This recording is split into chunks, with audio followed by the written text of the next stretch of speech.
सभी प्रेम से बोलो भगवान शिव शंकर की जय। आप सभी का हमारे YouTube चैनल त्योहार गाइड में स्वागत है।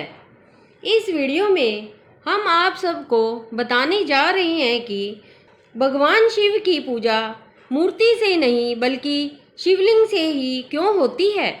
क्या आपने कभी सोचा है कि जब हर देवी देवता की पूजा मूर्तियों से होती है तो भगवान शिव की आराधना सिर्फ शिवलिंग से ही क्यों होती है। आखिर यह शिवलिंग आया कहाँ से?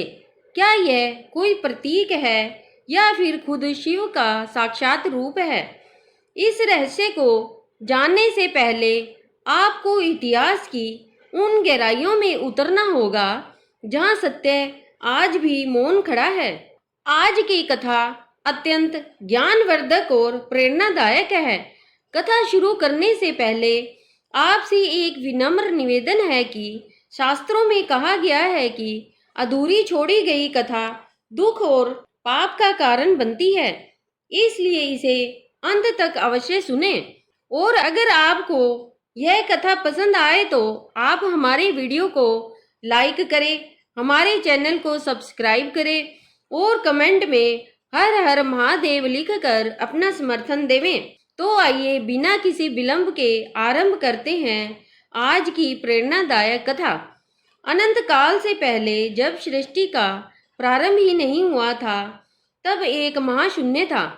उस शून्य में ना कोई आकार था, ना कोई रूप, ना दिन था, ना रात थी, ना सुख था, ना दुख, सिर्फ अनंत विस्तार था जिसमें कभी स्पंदन होता, जैसे कोई अनंत शक्ति जागने की कोशिश कर रही हो।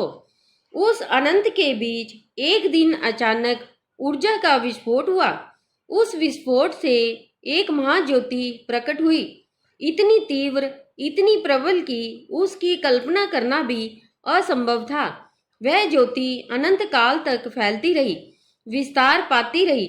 ज्योति के मध्य में एक स्तंभ उभरा, ना उसका आदि था, ना उसका अंत था। वही स्तंभ, वही अग्निपुंज जिसे आगे चलकर शिवलिंग कहा जाएगा। पौराणिक कथाओं के अनुसार ब्रह्मा और विष्णु के बीच श्रेष्ठता का विवाद उत्पन्न हुआ था। दोनों देवताओं में अहंकार को शांत करने के लिए महादेव शिव ने अग्नि स्तंभ के रूप में प्रकट होकर दोनों को अपनी महानता दिखाई थी। इस कहानी में हम उसी रहस्य की गहराई में जाएंगे, यह समझने के लिए कि क्यों शिव की पूजा मूर्ति के बजाय शिवलिंग से होती है। हिमालय की बर्फ से ढकी चोटियों के बीच मानसरोवर झील के पास कैलाश पर्वत पर एक प्राचीन योगी ध्यान में लीन थे। उनकी आंखें बंद थी, लेकिन उनका अंतर्ज्ञान पूरे ब्रह्मांड को देख पा रहा था। वो योगी कोई और नहीं, स्वयं आदि योगी शिव थे। उनकी जटाओं से गंगा बह रही थी, माथे पर अर्धचंद्र चमक रहा था और गले में नाग का हार था। कैलाश पर्वत के पास एक साधारण तपस्वी आया, उसका नाम भैरव था। वो वर्षों से एक प्रश्न से व्याकुल था, हे भगवान, मैं आपकी पूजा कैसे करूं? आपका कोई रूप नहीं, कोई आकार नहीं, आप तो अनंत हैं। क्या मैं अपने हृदय में आपका स्थान बना सकता हूँ? शिव ने अपनी आंखें खोली। उन आंखों में पूरा ब्रह्मांड समाया हुआ था। उन्होंने धीरे से मुस्कुराते हुए कहा, भैरव, मैं तुम्हारे हृदय में हमेशा से हूँ, लेकिन तुम्हारा प्रश्न सार्थक है। आओ मैं तुम्हें एक कथा सुनाता हूँ जो सृष्टि के आरंभ की है, जब मैंने अपने निराकार रूप को साकार किया था। भैरव ने विनम्रता से प्रणाम किया और शिव के समक्ष बैठ गया। आदि योगी ने अपनी आंखें बंद की और प्राचीन कथा का वर्णन करने लगे। अनंत काल पहले जब सृष्टि का पहला युग समाप्त हो रहा था, ब्रह्मा और विष्णु के बीच एक विवाद उत्पन्न हुआ। शिव ने शुरू किया। ब्रह्मा ने घोषणा की कि मैं सृष्टि करता हूँ, सभी जीव, सभी लोक मेरी ही रचना है, मैं ही सर्वश्रेष्ठ हूँ। विष्णु ने उत्तर दिया, मैं पालन करता हूँ, बिना मेरी शक्ति के आपकी रचना जीवित नहीं रह सकती, मैं ही सर्वश्रेष्ठ हूँ। यह वाद विवाद बढ़ता गया। दोनों देवता अपने अपने अहंकार में डूबते गए। आकाश में बिजलियां चमकने लगी, समुंदर उफरने लगे, पर्वत कांपने लगे, सारे ब्रह्मांड पर संकट के बादल छा गए। तभी दोनों के बीच एक अद्भुत घटना घटी। अचानक धरती फट गई और उसमें से एक अग्नि स्तंभ प्रकट हुआ। यह स्तंभ इतना विशाल था कि उसका ना आदि दिखाई दे रहा था ना अंत। उस अग्नि स्तंभ से ऐसी ज्योति निकल रही थी कि सारा ब्रह्मांड प्रकाशमय हो गया। ब्रह्मा और विष्णु अचंभित रह गए। उन्होंने अपना विवाद भुला दिया और उस अद्भुत दृश्य को देखने लगे। उस ज्योति स्तंभ से एक गंभीर आवाज आई, यदि तुम दोनों में से कोई स्तंभ का आदि या अंत खोज ले तो वही सर्वश्रेष्ठ होगा। ब्रह्मा और विष्णु ने एक दूसरे को देखा। दोनों चुनौती के लिए तैयार हो गए। विष्णु ने कहा, मैं स्तंभ का अंत खोजूंगा। वो वराह रूप धारण कर पृथ्वी के अंदर खोदते हुए नीचे की ओर चले गए। ब्रह्मा ने कहा, मैं इसका आदि खोजूंगा। वह हंस रूप धारण कर ऊपर की ओर उड़ गए। विष्णु हजारों वर्षों तक नीचे उतरते रहे, लेकिन उन्हें स्तंभ का अंत नहीं मिला। थक कर वे वापस लौट आए। ब्रह्मा भी हजारों वर्षों तक ऊपर उड़ते रहे, उन्हें भी स्तंभ का आदि नहीं मिला। लेकिन वापस लौटते समय उन्होंने एक केतकी पुष्प का फूल देखा जो स्तंभ के ऊपर से गिर रहा था। ब्रह्मा ने उस फूल से पूछा, तुम कहाँ से आ रहे हो? केतकी ने उत्तर दिया, मैं स्तंभ के शीर्ष से गिर रहा हूँ। यह अनंत काल से वहाँ मौजूद है।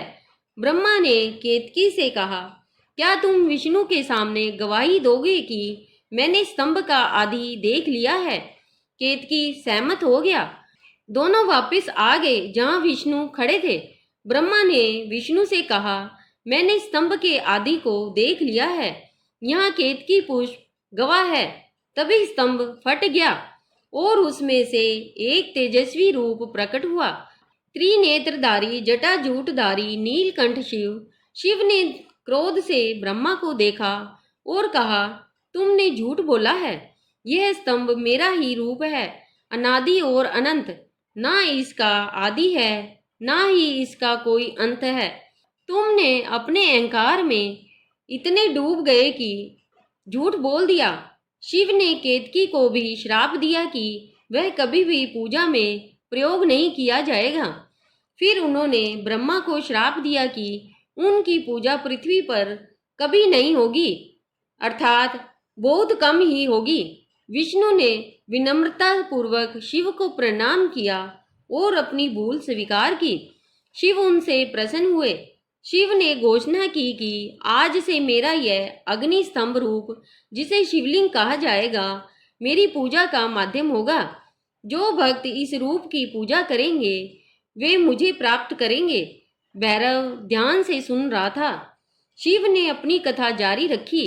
भैरव, तुम यह जानकर आश्चर्यचकित होंगे कि शिवलिंग केवल एक धार्मिक प्रतीक नहीं है, यह पूरे ब्रह्मांड की संरचना का प्रतिनिधित्व करता है। शिव ने आकाश की ओर इशारा किया। आकाश में तारों की चमक से एक गैलेक्सी का आकार दिखाई दिया, बिल्कुल शिवलिंग जैसा। देखो भैरव, यह आकाश गंगा भी शिवलिंग के समान है। इसका केंद्र, जिसे ब्लैक होल कहते हैं, अनंत शक्ति का स्रोत है। उसके चारों ओर तारों का घूमना जैसे शिवलिंग के चारों ओर जल बहता है। शिव ने अपनी हथेली पर एक परमाणु का चित्र बनाया। यह परमाणु, जिसमें केंद्र में न्यूक्लियस है और उसके चारों ओर इलेक्ट्रॉन घूमते हैं, जो सभी शिवलिंग का ही प्रतिनिधित्व करते हैं। शिवलिंग अनंत छोटे से लेकर अनंत बड़े तक सभी का प्रतीक है। भैरव ने पूछा, प्रभु, तो क्या इसलिए आपकी पूजा शिवलिंग से होती है, ना कि मूर्ति से? शिव मुस्कुराए, हाँ भैरव, मैं निराकार हूँ, अनंत हूँ। मूर्ति मेरे एक रूप का प्रतिनिधित्व कर सकती है, लेकिन शिवलिंग मेरे संपूर्ण अस्तित्व का प्रतीक है। निराकार, अनंत, अनादि। कैलाश पर्वत पर बैठे शिव ने भैरव को शिवलिंग के आध्यात्मिक महत्व के बारे में समझाया। शिवलिंग सिर्फ एक प्रतीक नहीं है भैरव, यह साधक के भीतर के अनंत चैतन्य का भी प्रतीक है। जैसे शिवलिंग अनादि और अनंत है, वैसे ही हर जीव की आत्मा भी है। शिव ने बताया कि शिवलिंग दो भागों से बना होता है। ऊपरी गोल हिस्सा जो पुरुष ऊर्जा शिव का प्रतीक है, और निचला समतल हिस्सा जिसे योनि या पीठ कहते हैं, जो स्त्री ऊर्जा शक्ति का प्रतीक है। जब शिव और शक्ति का मिलन होता है तभी सृष्टि संभव है। एक के बिना दूसरा अपूर्ण है। शिवलिंग इस अद्वैत का, इस पूर्णता का प्रतीक है। भैरव ने नम्रता पूर्वक पूछा, प्रभु क्या यही कारण है कि शिवलिंग पर जल चढ़ाया जाता है? शिव ने कहा, हाँ भैरव, जल जीवन का प्रतीक है, निरंतरता का प्रतीक है।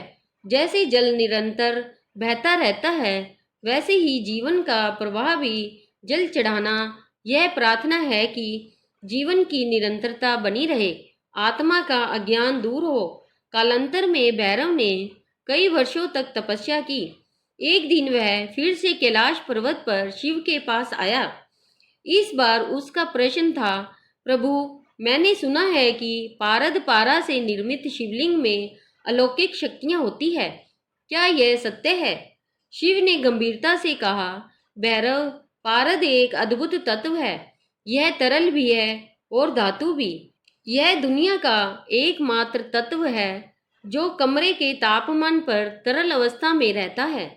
पारद भारत का शिवलिंग मेरे अस्तित्व का सबसे शुद्ध प्रतीक है, स्थिर भी और गतिमान भी, एक भी और अनेक भी। शिव ने बताया कि प्राचीन काल में ऋषि मुनियों ने पारद के गुणों का अध्ययन किया था। पारद से निर्मित शिवलिंग न सिर्फ आध्यात्मिक शक्ति का स्रोत था, बल्कि औषधीय गुणों से भी भरपूर था। लेकिन ध्यान रहे भैरव, पारद का संपर्क त्वचा के लिए हानिकारक हो सकता है, इसलिए पारद शिवलिंग की पूजा विशेष विधि से की जाती है, उसे छुआ नहीं जाता। भैरव ने विनम्रता पूर्वक सिर झुकाया। उसे समझ में आ रहा था कि शिवलिंग के पीछे गहरा विज्ञान और अध्यात्म दोनों छिपे हुए हैं। शिव ने भैरव को बताया कि भारत में 12 ज्योतिर्लिंग है जो मेरे तेज से प्रकट हुए थे। यह स्थान विशेष शक्ति के केंद्र है।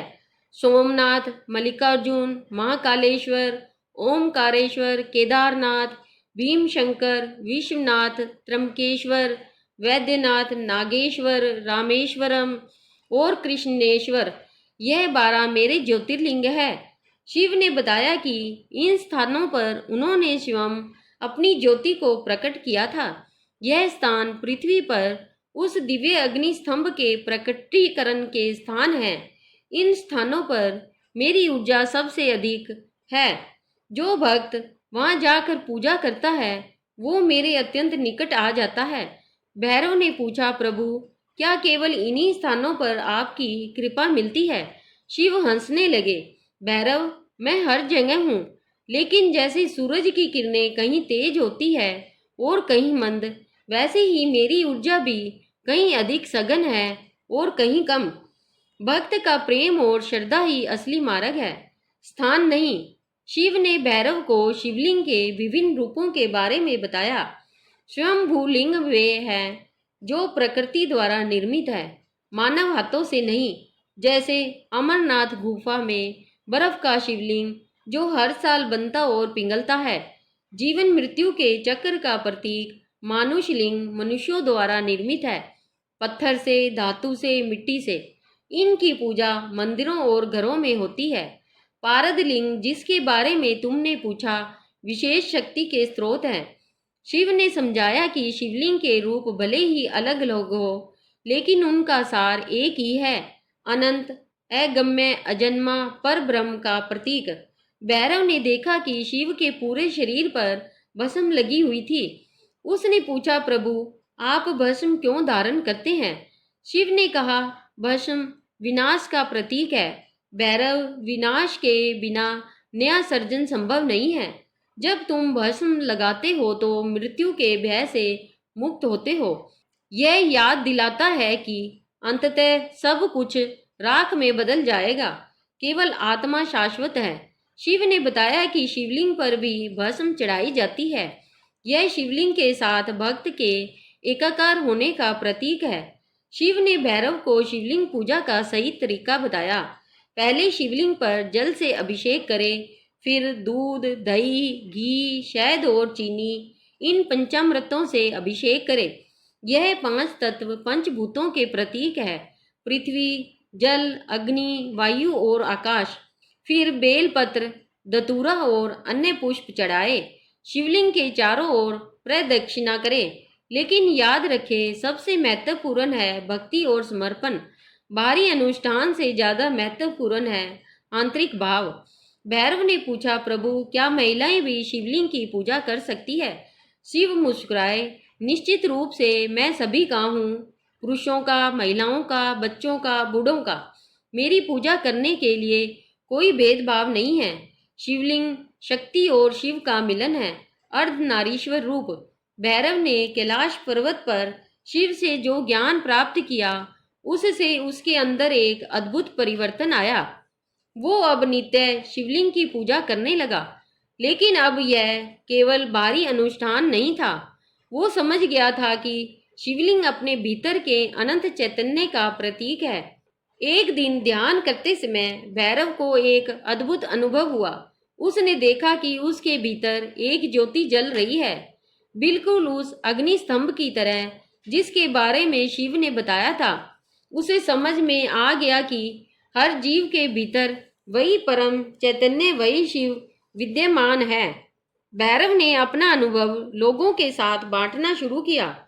लोग उससे पूछते, हमें शिव को कैसे पाना चाहिए?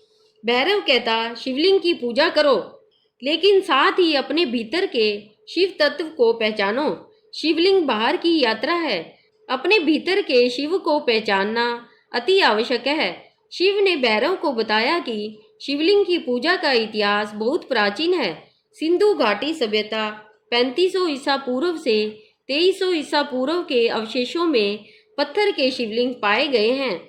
यह दर्शाता है कि मेरी पूजा इस रूप में अनादिकाल से होती आई है।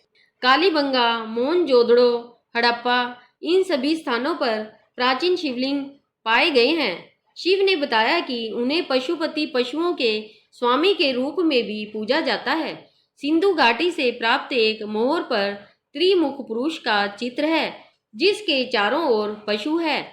यह शिव का ही एक रूप था। इससे यह सिद्ध होता है कि मानव सभ्यता के उदय से ही मेरी पूजा शिवलिंग के रूप में होती आई है। भैरव ने एक अंतिम प्रश्न पूछा, प्रभु शिवलिंग और आपकी मूर्ति में क्या अंतर है? क्यों एक को दूसरे से अधिक महत्व दिया जाता है? शिव ने समझाया, मूर्ति मेरे एक रूप का चित्रण है, जटाधारी, त्रिशूलधारी, डमरूधारी। यह मेरे साकार स्वरूप को दर्शाती है, जिसे भक्त देख और समझ सकते हैं। लेकिन शिवलिंग मेरे निराकार अनंत स्वरूप का प्रतीक है। यह उस परम तत्व का प्रतिनिधित्व करता है जो ना जन्म लेता है, ना मरता है और जो सदा है, सदा रहेगा।